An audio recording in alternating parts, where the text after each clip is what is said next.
Today we are looking at Yamaha's Transacoustic guitars. They've been out for a number of years, have gone through a few iterations, and the question comes up, is this a useful tool on an acoustic guitar, or is it just a gimmick? We're going to answer that question, so stay tuned.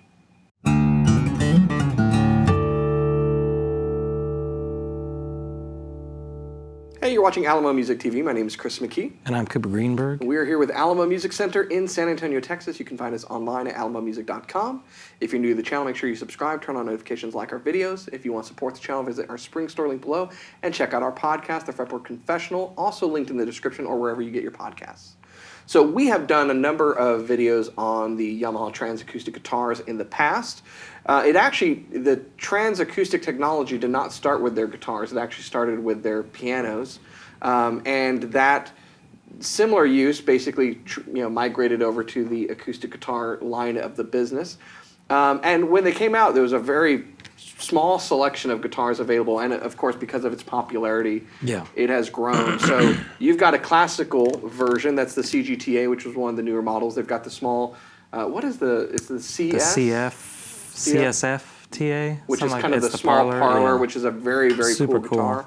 This is the FSC, so basically like a typical FS body with the Transacoustic technology, and they have solid wood versions, I think now, the LL series. LL, LS, they make the Dreadnought. I mean, there's a lot of different options, and I feel like they've just kind of grown in popularity. You know, a lot of people find out, like, still figuring out what's going on with these guitars, and then you still get the mind blown, like, when they first try it out. With the first experience, yeah. Yeah. So let's talk about what the technology is. So they're called Transacoustic because they have a system inside of them that utilizes a transducer to effectively excite the body of the guitar and introduce effects that are on board to the guitar without the need for any additional amplification, pedals, anything like that. And all of the guitars, namely to this point, have had reverb in two different types. So it's a hall, room and a hall reverb, and a chorus. Now, if there's one thing that I'd love to see in future iterations is additional effects. I'd love to have like a delay. I'm sure there's probably reasons that they haven't given us that. But this is very similar technology to what goes on with what's called the tone wood amp. Yeah. Have you ever utilized one of those? I've never played one. I've watched a ton of videos, and because we have people every once in a while like, hey, do you guys deal these? And I kind of wish we did, but I feel like this covers a lot of the ground. So, but yeah, I've seen some videos. They're pretty cool. So if you've seen the tone wood amp, and let's be honest, any guitar player who's been on YouTube for any period of time has run into an ad for the tone wood amp at one time or another. The tone wood amp is a very cool system. It plugs into your pickup system. It connects to the back of your guitar through the use of very strong magnets. So one of the things that I often tell people as a warning is be careful when you're putting that on and off the guitar.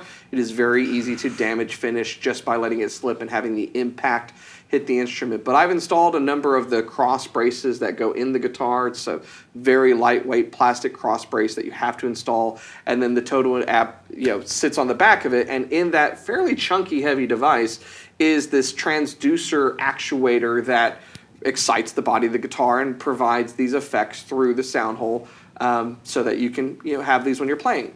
That same technology is effectively what Yamaha's using here in a much more streamlined approach. It's built in, you have two knobs to utilize it, and what you get is phenomenal reverb, either subtle or very, very rich, and chorus, either subtle or very, very rich, out of the sound hole of the guitar. It's an impressive, kind of jarring experience. Yeah.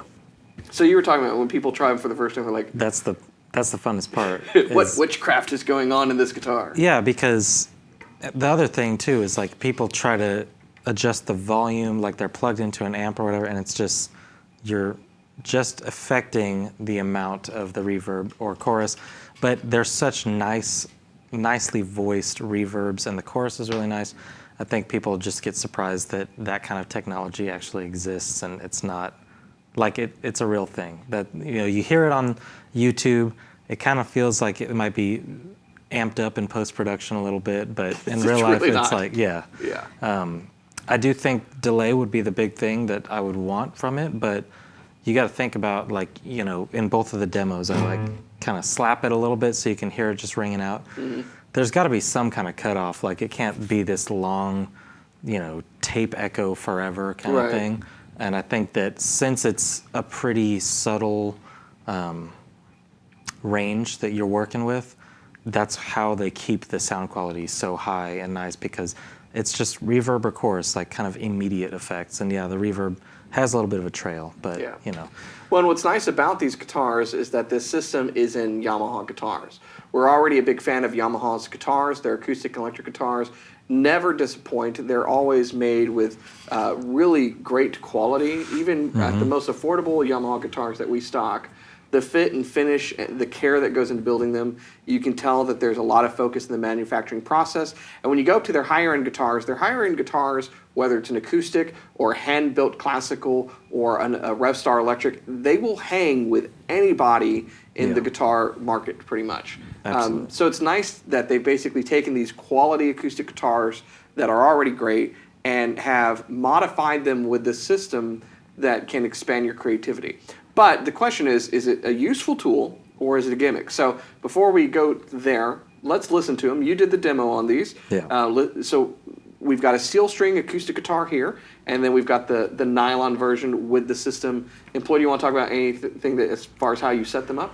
Yeah, so you'll hear it just dry without any effects to start, because they do on their own, because they're great Yamaha guitars. They have a nice sound, and then I bring up the reverb a little bit. You get to hear some of that, and then bring up the chorus. You'll be able to hear which one as I'm messing around. And then on both, after they're both on, just kind of try to find a balance, because you got to max them out to hear how crazy it gets at first. But then I find kind of a nice in-between point that I think is actually more what I would use in a performance. But yeah, both super fun. Check them out.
there you have it, demo of these two models of Yamaha Transacoustic guitars, both the CGTA, the classical, and this FSCTA steel string guitar.